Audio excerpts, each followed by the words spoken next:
اصبر علينا دول.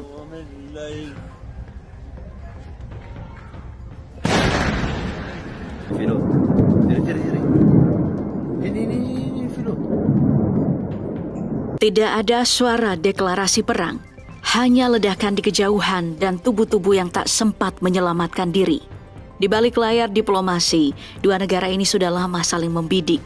Iran dan Israel bukan sedang menuju perang, mereka sudah ada di dalamnya. Serangan demi serangan menyasar jantung strategis masing-masing, fasilitas nuklir, markas intelijen, pangkalan militer. Selamat datang di konflik yang tak lagi bisa disembunyikan. Mari kita sama-sama menghela nafas, karena ini bukan cerita tentang dua negara. Ini tentang bagaimana dunia diam-diam menahan nafas.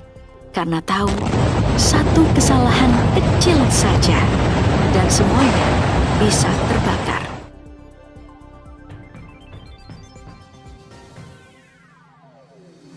Tapi untuk memahami kenapa semua bisa meledak, kita harus mundur sedikit ke belakang, ke satu ketakutan terbesar yang selama puluhan tahun menghantui Israel. Bukan soal pasukan, bukan soal roket, tapi soal nuklir. Dan disinilah segalanya dimulai. Israel mungkin tak pernah mengaku secara resmi, tapi dunia tahu mereka punya senjata nuklir. Senjata pamungkas yang memberi keunggulan mutlak di kawasan. Dan ketika Iran mulai membangun fasilitas nuklir, perlombaan senyap itu berubah jadi ancaman nyata. Bagi Israel ini bukan cuma kekhawatiran, ini adalah mimpi buruk yang tak boleh jadi kenyataan. Maka mereka pun menyerang. Diam-diam, terukur, tapi mematikan.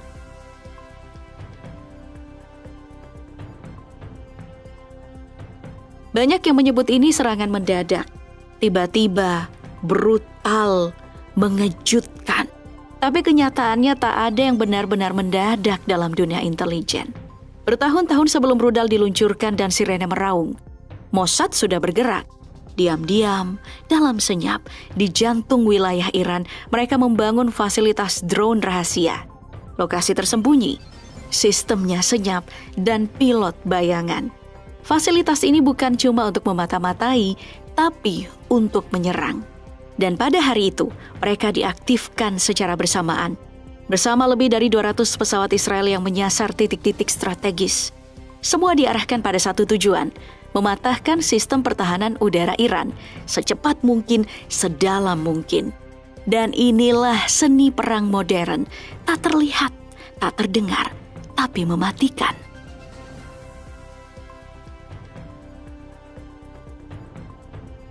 Ketika Israel melancarkan serangannya, ini bukan sekadar operasi militer. Ini adalah peta kehancuran yang dirancang dengan presisi.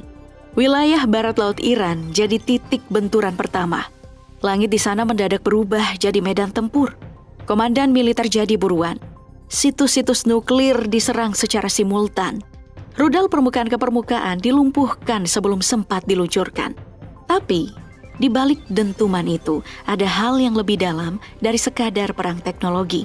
Target serangan kali ini bukan cuma tank dan radar, tapi juga otak-otak di balik program nuklir Iran. Para ilmuwan yang bekerja untuk IRGC. Mereka yang selama ini bekerja di balik pintu baja, kini jadi nama di daftar sasaran. Beberapa bahkan tewas saat tengah melakukan riset. Laboratorium yang selama ini jadi ruang sunyi berubah jadi abu. Dan serangan ini menembus lebih dalam lagi, ke tempat yang tidak terduga. Stasiun televisi Iran pun ikut terdampak. 3 karyawan tewas di tengah kekacauan dan seorang presenter nyaris jadi korban. Kamera masih menyala, mikrofon masih merekam. Tapi dunia seolah membisu.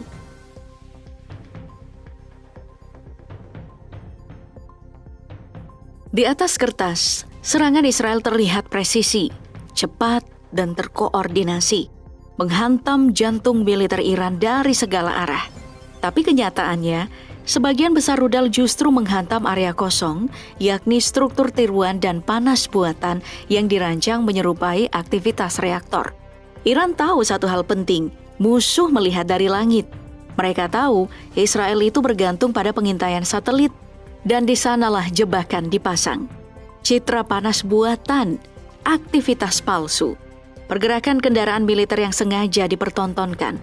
Sementara itu, aset-aset penting dipindahkan, disembunyikan di balik tanah dan bayangan. Hasilnya, rudal-rudal Israel membakar panggung yang memang dirancang untuk terbakar. Dalam perang ini, Iran bukan cuma bertahan, mereka mengarahkan serangan musuh ke arah yang salah.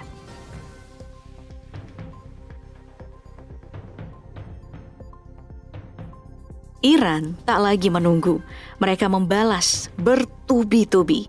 Operasi ini dinamai Janji Sejati 3. Sebuah pesan terselubung bahwa serangan mereka bukan reaksi emosional, tapi janji yang kini telah ditepati.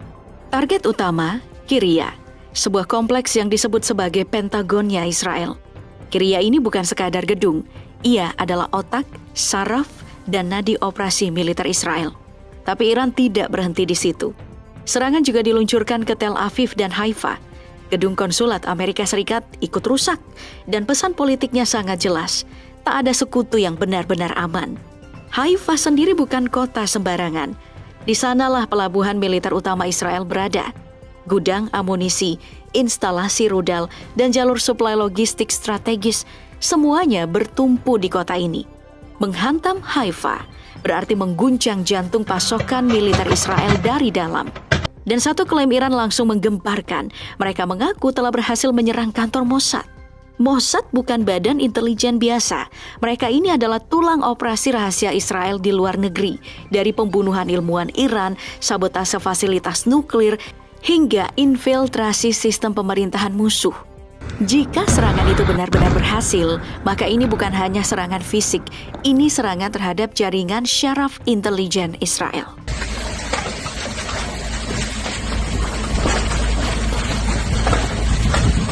Tapi di sini menariknya, selama bertahun-tahun, Iron Dome dianggap perisai langit yang tak tertembus.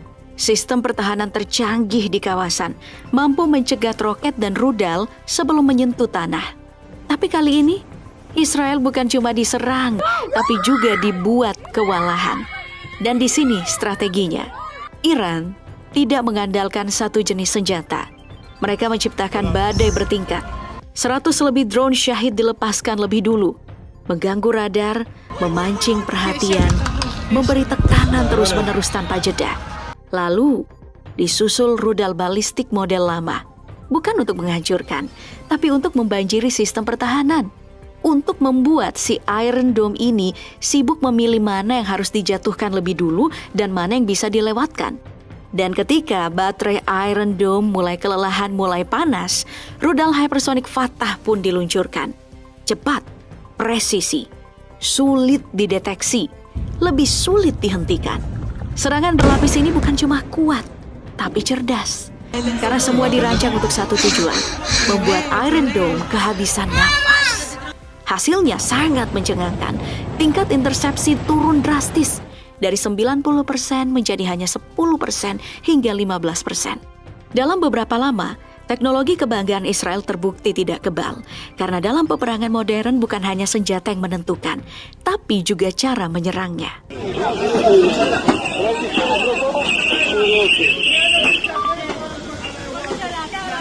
Di balik dentuman rudal dan strategi militer ada satu hal yang tak bisa disangkal.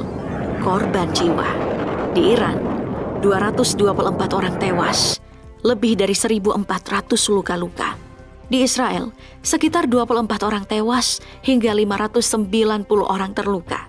Bangunan hancur, rumah sakit kewalahan, listrik padam, kota-kota lumpuh sejenak. Warga pun mengungsi. Tapi lebih dari infrastruktur yang benar-benar hancur itu adalah rasa aman. Kini, baik Iran maupun Israel tahu mereka bisa diserang kapan saja dan selalu bisa bertahan.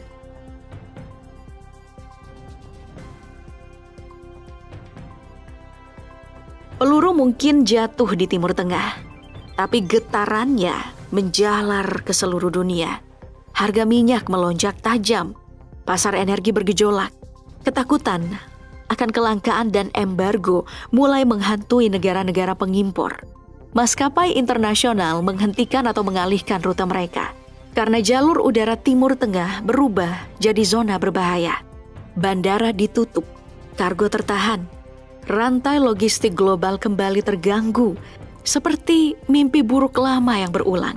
Dan di sisi lain, ekonomi dunia mulai terbatuk, inflasi mengintai, harga bahan pokok melonjak. Negara-negara berkembang kembali dalam posisi paling rentan. Ini bukan cuma konflik dua negara.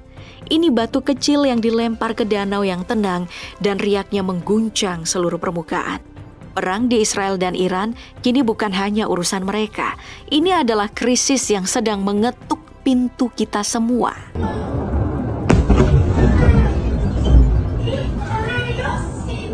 Ketika dua negara mulai saling menghancurkan, dunia tidak hanya bisa berdiri dan menonton. Presiden, jenderal, dan pemimpin dunia mulai angkat suara. Mereka tak lagi bicara soal perdamaian. Mereka mulai menyebut satu kalimat yang tak ingin kita dengar. Awal dari Perang Dunia Ketiga. Skenarionya, kedua negara akan terus saling menyerang. Sistem pertahanan Israel seperti Iron Dome, Arrow 3 dan THAAD mulai kelelahan. Serangan bertubi-tubi menekan sensor. Intersepsi menurun. Stok peluncur bisa habis. Dan ketika itu terjadi, rudal besar Iran seperti Emad bisa masuk tanpa perlawanan. Iran pun mulai mengarahkannya ke wilayah perkotaan. Alasannya jelas, mereka mengklaim Israel lebih dulu menyerang warga sipil. Maka pembalasan pun tidak bisa lagi dibatasi medan perang. Tapi, jika drone dan senjata strategis Iran mulai dihancurkan, mereka harus melepas penjagaan pangkalan, membuka celah bagi Israel untuk menyerang lebih dalam. Dan jika situasi ini terus berkembang, hanya tinggal menunggu waktu sampai Amerika Serikat turun tangan. Dunia kini berada di ujung tanduk. Satu langkah salah bisa memicu api yang tak bisa dipadamkan.